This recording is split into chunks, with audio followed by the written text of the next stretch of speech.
You can never create prosperity by talking or thinking about your lack of money. This is wasted thinking and cannot bring you abundance. Dwelling on lack only creates more lack. Poverty thinking brings more poverty, and gratitude thinking brings abundance.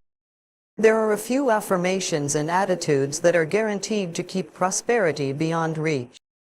Resenting other people for the amount of money they may have just puts up a wall between you and your own flow. Open your consciousness to new ideas about money, it will be yours.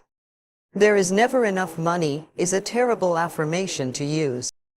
Also, the one, money goes out faster than it comes in, is poverty thinking of the worst kind. The universe can only respond to what you believe about yourself and about life. Examine whatever negative thoughts you have about money and then decide to release them and let them go. They have not served you well in the past and will not serve you well in the future. You can buy an occasional lottery ticket for fun, but do not put a lot of attention into winning the lottery and think it will solve your problems. This is scarcity thinking or poverty thinking and cannot bring lasting good into your life. Winning the lottery seldom brings positive changes into anyone's life. In fact, within 2 years, most lottery winners have lost almost all their winnings, have nothing to show for it, and are often worse off financially than before. If you think that winning the lottery will solve all of your problems, you are greatly mistaken because it doesn't involve changing consciousness. In effect, you're saying to the universe, I don't deserve to have good in my life except by a fluke chance. If you would only change your consciousness, your thinking, to allow the abundance of the universe to flow through your experience, you could have all the things you think the lottery can bring you, and you'd be able to keep them because they would be yours by right of consciousness. Affirming, declaring, deserving, and allowing are the steps to demonstrating riches far greater than you could ever win in a lottery. Another thing that can keep you from prospering is being dishonest. Whatever you give out in life comes back to you, always. And if you take from life, then life will take from you. It is that simple. You may feel that you don't steal, but are you counting the paper clips and stamps you may take from the office? Or are you a person who steals time or robs others of respect or perhaps steals relationships? All these things count and are a way of saying to the universe, I don't really deserve the good in life. I have to sneak around and take it. So, become aware of the beliefs that may be blocking the flow of money in your life, and then change those beliefs and begin to create new, abundant thinking. Even if no one else in your family has done this, you can open your mind to the concept of money flowing into your life. If we want to prosper, then we must use prosperity thinking. I have 2 prosperity affirmations I've used for many years, and they work well for me. They'll also work for you. My income is constantly increasing, and I prosper wherever I turn. I had very little money when I started using them, but consistent practice has made them come true for me. You know, for a long time, I believed that business is a place where we bless and prosper each other. I've never understood the concept of cutthroat business, where you try to cheat and put one over on the other person. That doesn't sound like a joyous way to live. There is so much abundance in this world, if we would but just share it. At Hay House, my publishing firm, we have always been honest, honorable. We live up to our word, we do our work well, and treat others with respect and generosity. When you live that way, it is impossible to keep the money away. The universe rewards you at every possible turn.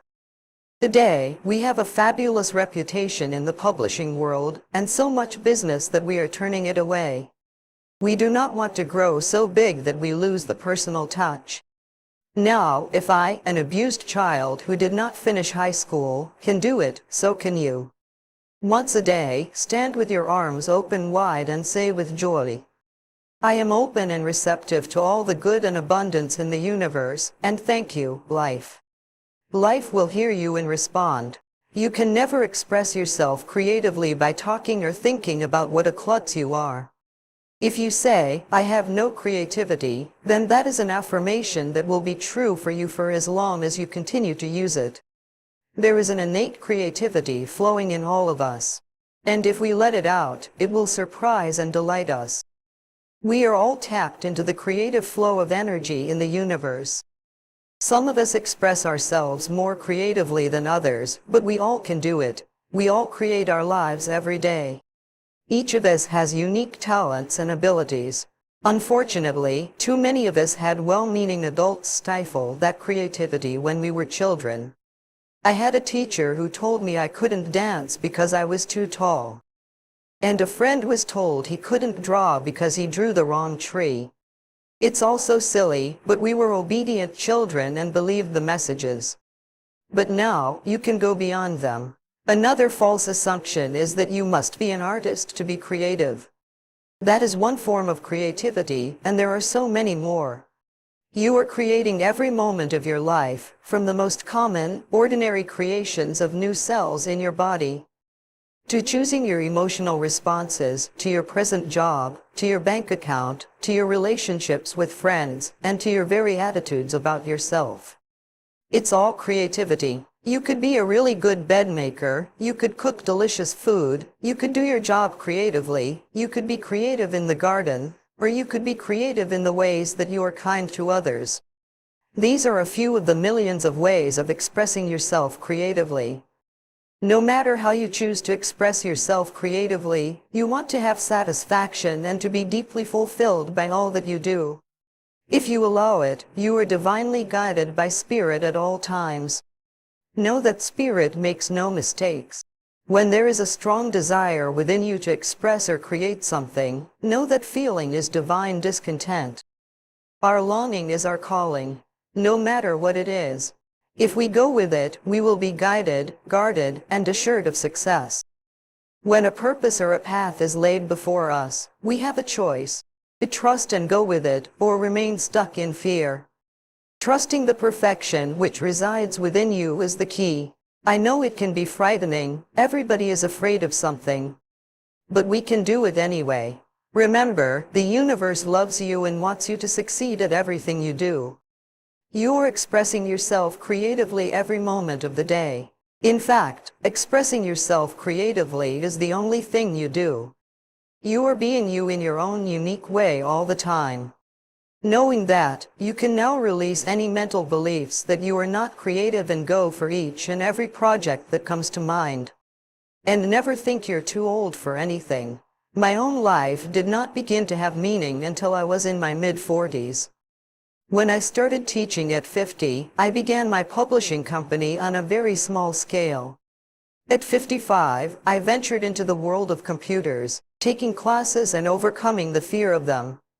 At 60, I had my first garden and became an avid organic gardener who grows her own food. At 70, I entered a children's art class, and also in my 70s, I totally changed my handwriting.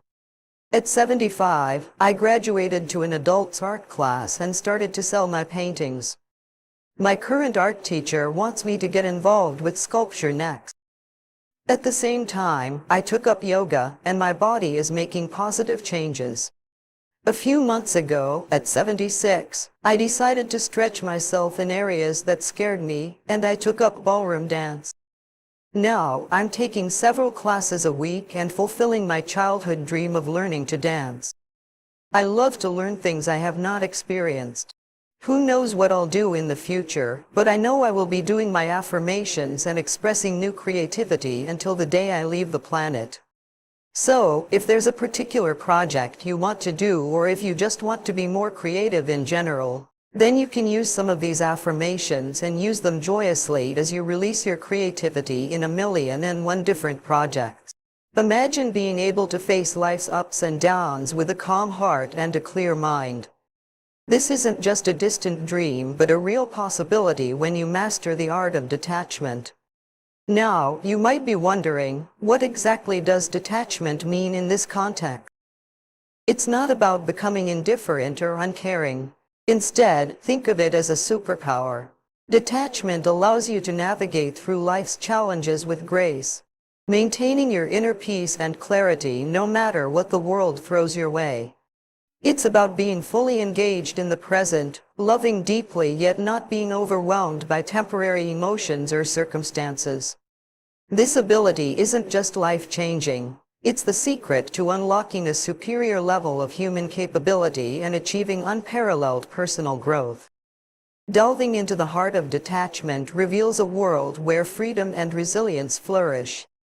At its core, this philosophy is not about renouncing the world or the joys it offers. Rather, it's about cultivating a space within ourselves that remains undisturbed by life's ever-changing tides. Imagine standing in the eye of a storm yet feeling an unshakable peace. This is the mental freedom detachment brings, a liberation from the clutches of fleeting emotions and situations. Now, it's crucial to distinguish between detachment and indifference. Some might think detachment means becoming cold or disinterested. But here's the beautiful truth. Detachment is a deep engagement with life, paired with a wise understanding that our happiness isn't tied to external circumstances. Unlike indifference, which is a lack of concern or connection, healthy detachment empowers us to love fully, to engage passionately, and yet not be swayed or broken by the inevitable changes life presents. It teaches us to hold our experiences with a gentle grip, appreciating the moment without fear of loss. This subtle art is about finding strength in vulnerability, courage in letting go, and immense growth in the space between holding on and moving forward.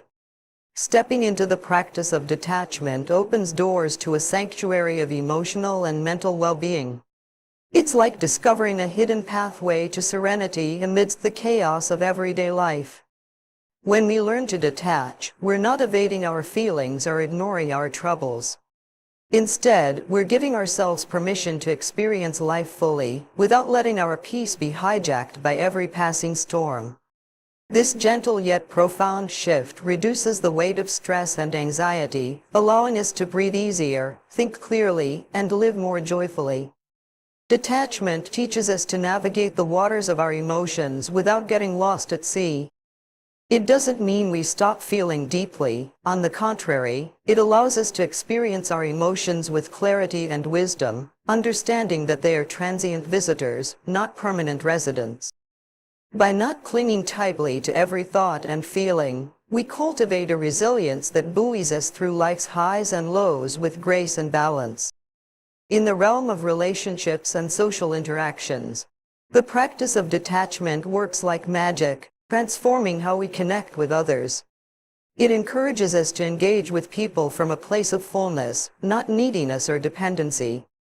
This shift in perspective fosters relationships rooted in freedom and respect for each other's journeys. We become better listeners, more empathetic friends, and more loving partners, all because we've learned to love without conditions and expectations. Detachment also enhances compassion, both for ourselves and for others. When we're not entangled in the minutiae of personal dramas, we gain a broader perspective on the human experience. We become more understanding and forgiving, recognizing that everyone is doing their best within their own set of challenges. This compassionate stance breaks down barriers, allowing us to connect more genuinely and supportively. Ultimately, the practice of detachment is a gift we give ourselves and those around us. It's a journey towards cultivating an inner sanctuary of peace that influences every aspect of our lives. By accepting detachment, we're not withdrawing from life but choosing to engage with it more meaningfully. We learn the art of holding on loosely to the world, discovering in the process a deeper, more resilient form of happiness and connection. Starting on the journey to master detachment begins with a pivotal step, recognizing our attachments. It's like turning on a light in a room that's been dark for too long, revealing what's been holding us back. These attachments could be to people, possessions, or even ideas and beliefs about ourselves and the world. The first step is to ask ourselves, what am I holding on to that no longer serves me? This question, simple yet profound, opens the door to self-awareness and is the foundation upon which detachment is built. Understanding the effects of these attachments on our lives is equally crucial. Like vines that wrap around a tree, our attachments can constrict growth, often so subtly that we don't notice until we feel the squeeze. By examining how these attachments influence our emotions, decisions, and interactions, we gain insight into the cost of holding on too tightly. It's a moment of truth where we see clearly how what we cling to defines and often limits us. The next step is learning how to let go, and mindfulness stands out as a powerful tool in this process. Mindfulness teaches us to live in the present moment, observing our thoughts and feelings without judgment. It's about noticing the grip of attachment and gently loosening it, moment by moment, with kindness and patience towards ourselves. Through mindfulness, we learn the art of presence, which is essential for detachment. Meditation deepens this practice by offering a space to connect with our inner selves on a profound level. It allows us to step back from the noise of our attachments and find the quiet within. In this silence, we discover the strength and clarity to release what no longer serves us. Meditation doesn't just help us let go, it transforms our relationship with ourselves and the world around us. Journaling is another transformative practice that complements mindfulness and meditation. It provides a canvas to express our thoughts and feelings and to dialogue with our inner selves. Journaling prompts, such as "What am I afraid of losing?" or "How does this attachment serve me?" can guide us through the introspective process of identifying and understanding our attachments. Writing down our fears, hopes, and dreams related to detachment brings them into the light, making them easier to understand and navigate. The act of letting go is a practice in itself, one that requires patience, compassion, and repetition. It's not about achieving perfection or never feeling attached again. Instead, it's about becoming more conscious of our attachments and choosing to respond differently. Every moment presents a new opportunity to practice letting go, whether it's releasing a grudge, a past hurt, or an outdated self-image. Encouragement and support from others who are on the same path can be incredibly valuable. Sharing experiences and insights, whether through conversation or community groups, can provide comfort and motivation. Knowing we're not alone in our struggles to let go can make the journey feel more doable and less daunting. Ultimately, mastering detachment is a journey back to our true selves. It's about peeling away the layers of attachment that cloud our vision and discovering the freedom, peace, and joy that lie underneath. Each step, each practice, and each moment of letting go bring us closer to living fully, deeply, and authentically. It's a journey worth taking, one that enriches not just our lives but the lives of those around us. Bringing the art of detachment into our daily lives isn't about creating distance from the world, but about weaving a practice of inner balance and peace into the fabric of our everyday experiences. One of the most accessible and powerful practices to begin with is practicing gratitude exercises. Starting or ending your day with a simple gratitude list can transform your perspective, shifting focus from what you're attached to appreciating what you already have. This practice grounds us in the present and cultivates a sense of abundance and contentment, crucial pillars of detachment. Setting intentions to release specific attachments each day is another effective practice. It could be as straightforward as saying to yourself, "Today, I let go of my need for approval from others," or "Today, I release my worry over things I cannot control." These daily affirmations serve as gentle reminders of our commitment to detachment, guiding our thoughts and actions toward freedom and peace. Integrating mindfulness into our daily activities is another transformative step. Whether eating, walking, or engaging in conversation, doing so with full presence and awareness can deepen our practice of detachment. It teaches us to engage fully with the moment without being ensnared by past regrets or future anxieties. This moment-to-moment awareness is the essence of living a detached yet deeply connected life. Maintaining a balance between detachment and engagement is key to a fulfilling life. It's understood that detachment doesn't mean disengagement from the beauty, love, and excitement life offers.